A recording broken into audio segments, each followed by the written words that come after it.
National Clinical Management Protocol based on Ayurveda and Yoga for management of COVID-19। आज प्रातः 10:30 बजे union health minister doctor Harshvardhan ji और union Ayush minister Shri Shripad Naik जी,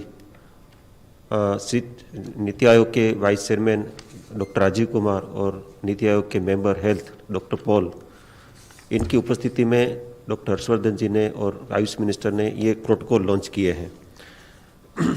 ये protocol इसलिए बहुत महत्वपूर्ण है कि ये एविडेंस बेस्ड प्रोटोकॉल है और इसका बैकग्राउंड हम जानते हैं कि आयुष मिनिस्ट्री की तरफ से बहुत सारी एक्टिविटी हुई है और उस एक्टिविटी को ध्यान में रखते हुए मैं ये ध्यान देना चाहता हूँ कि अप्रैल के अंत में माननीय प्रधानमंत्री जी ने एक आयुष सेक्टर के साथ एक वीसी मीटिंग करी थी, पूरे देश के आयुष के विशेषज्ञों के साथ।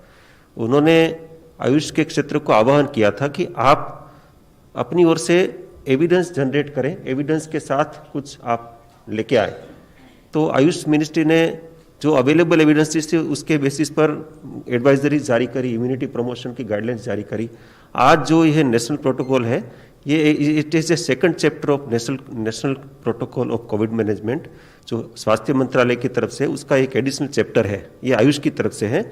और ये आयुष की तरफ से जो आया है उसमें जो बेसिस है वो it's basis of literature and clinical experience, लेकिन उसके साथ साथ empirical evidences and biological plausibility, emerging trends of ongoing clinical studies. And ये प्रोटोकॉल हमारे जो नेशनल इंस्टीट्यूट्स हैं, दिल्ली का, जामनगर का, जयपुर का और हमारे रिसर्च काउंसिल्स हैं, उन्होंने मिलकर के इसको बनाया है।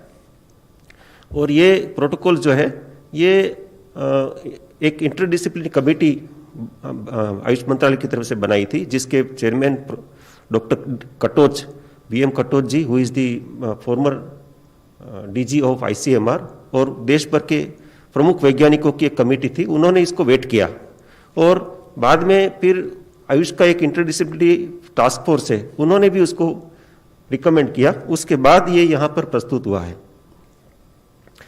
ये इसके फीचर्स हैं, इसमें सिर्फ औषधि नहीं है लेकिन बहुत सारी चीजें हैं। इसमें एक चीज मैं स्पष्ट कर देना चाहता हूं कि ये जो प्रोटोकॉल है, इसके औषधि है, ये स्टैंडर्ड जो एडवाइजरी उसका रिप्लेसमेंट नहीं है, ये एडिशनल है। मतलब इसको लेने के बाद यदि किसी ने औषधि ली और फिर अपना मास्क लगाना बंद कर दिया या सोशल डिस्टेंसिंग बंद कर दिया तो वो चलेगा नहीं। इट इज इन एडिशन, ये एडिशनल है। तो इसको लेने के बाद ऐसी फॉल्स सेंस ऑफ सिक्योरिटी नहीं आनी चाहिए। लेकिन ये जो प्रोटोकॉल है ये एक प्रकार से इम्यूनोमोडुलेशन के लिए या रोग से बचाने के लिए उपयोगी है, ऐसा पाया गया है। तो इसमें निद्रा भी है, एक्सरसाइज भी है, योग प्रोटोकॉल भी है, जो इसके गाइडलाइन के अंदर योग प्रोटोकॉल भी दिए गए हैं। गरारे करना हल्दी डाल करके, हल्दी के या त्रिफला के गरारे या मुलेठी के गरारे या नाक के अंदर मेडिकेटेड ऑयल या घी लगाना, ऐसे छोटे छोटे प्रयोग है, बट इन सब के पीछे कुछ ना कुछ एविडेंसेस अवेलेबल है। डाइटरी मेजर्स भी बताए हैं, इसमें सौंठ है या धनिया है या तुलसी है या जीरा है, उससे प्रिपेयर्ड पानी उसको यूज करना चाहिए, ऐसा रिकमेंड किया गया है। ताजा बना हुआ भोजन या हल्दी वाला दूध, आयुष का काढ़ा, ये सब भी लेने के लिए बताया गया है। आयुष काढ़ा के लिए एक प्रश्न हमेशा आता है कि इसके अंदर दालचीनी है, सौंठ है, तुलसी है और काली मिर्च है, तो इसकी तासीर गर्म है, तो लोग इसको बहुत ज्यादा न लें, ऐसा एडवाइस किया गया है। और यदि लेना हो और किसी को लगे कि मेरे को इसमें थोड़ा गर्मी लग रही है तो गुड़ डाल सकते हैं, मिश्री डाल सकते हैं या मुनक्का भी डाल सकते हैं। ये अपनी ट्रेडिशनल विजडम है, इसको हम लगातार प्रयोग कर सकते हैं।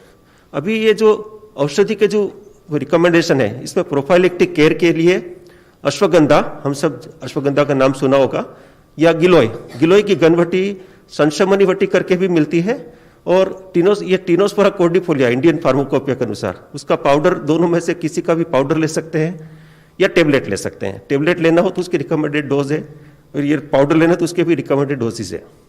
ये प्रोफाइलेक्टिक केयर है, हाई रिस्क पॉपुलेशन ले सकते हैं, प्राइमरी कॉन्टेक्ट ले सकते हैं, जनरल पॉपुलेशन भी ले सकते हैं। हमारे पास जो ट्रेंड है उसमें यह पाया गया कि इसको लेने के बाद या तो उससे बचे रहते हैं कोविड के इन्फेक्शन से, या तो फिर यदि होता भी है तो माइल्ड या एसिम्टोमेटिक ट्रेंड, एसिम्टोमेटिक होता है, ऐसा पाया गया है।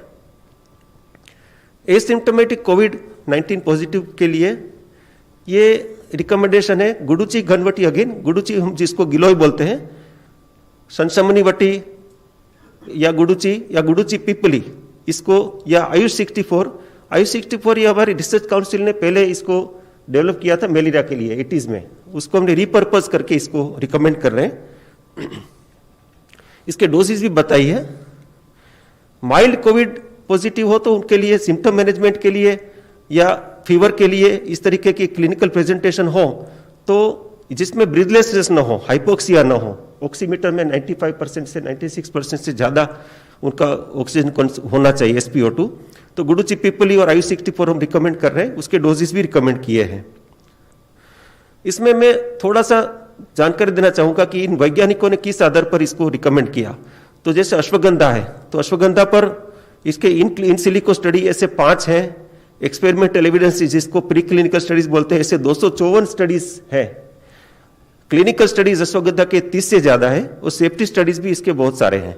और मिनिस्ट्री ऑलरेडी इसके 4 स्टडीज CSIR के साथ मिलकर के कर रहे हैं एंड इसका सैंपल साइज काफी बड़ा है प्रोफाइलेक्टिक केयर के लिए। इसके ट्रेंड्स जो है वो पॉजिटिव मिले हैं।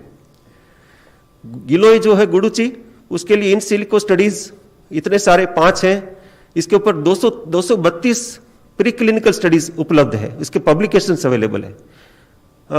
इसके इम्यूनोमोड्यूलेटर, एंटी इन्फ्लेमेटरी, एंटीवायरल, इस प्रकार के जो क्लिनिकल स्टडीज है 38 से ज्यादा क्लिनिकल स्टडीज भी उसके उपलब्ध है।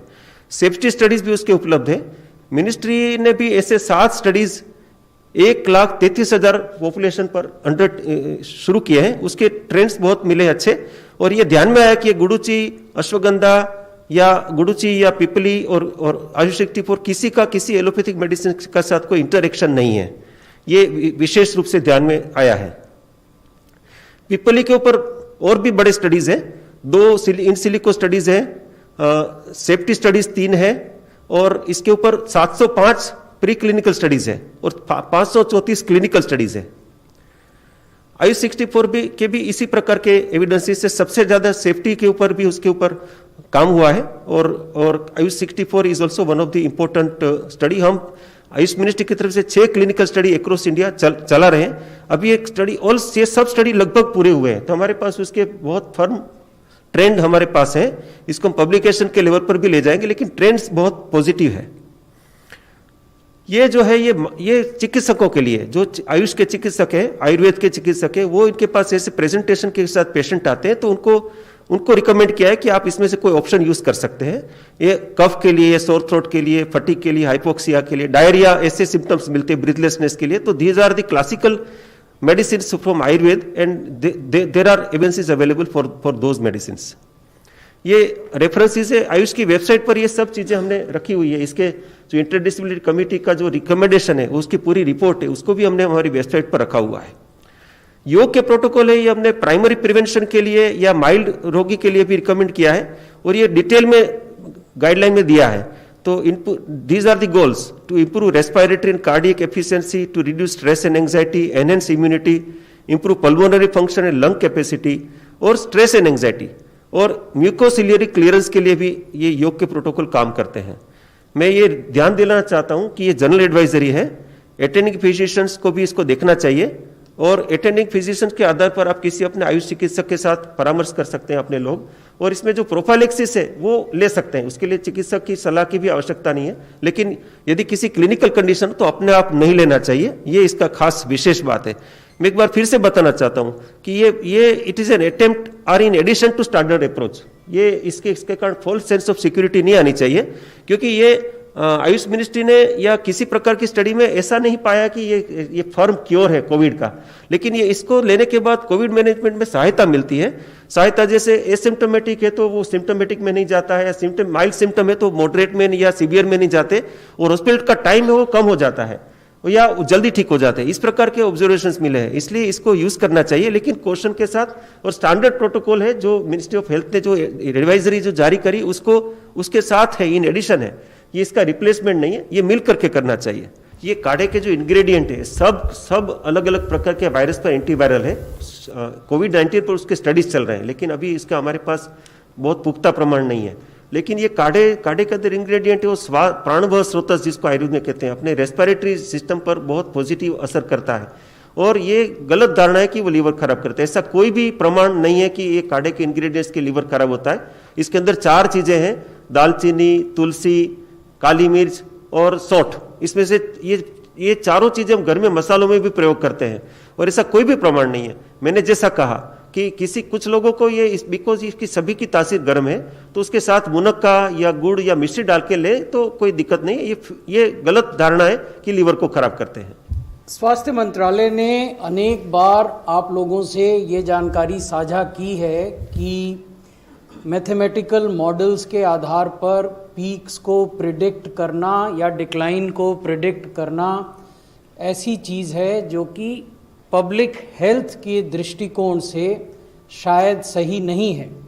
इसलिए आवश्यक ये है कि जो पब्लिक हेल्थ की विभिन्न गतिविधियां हम राज्यों के साथ मिलकर करते हैं, यानी एग्रेसिव टेस्टिंग करना, कॉन्टैक्ट ट्रेसिंग करना, कंटेनमेंट और सर्विलेंस की कार्रवाई करना और नॉन फार्माकोलॉजिकल इंटरवेंशंस को अपनाना, यानी मास्क पहनना, फिजिकल डिस्टेंस रखना, हैंड हाइजीन का पालन करना, पब्लिक स्पिटिंग न करना, इन सब चीज़ों को आगे जाते हुए भी जारी रखने की आवश्यकता है।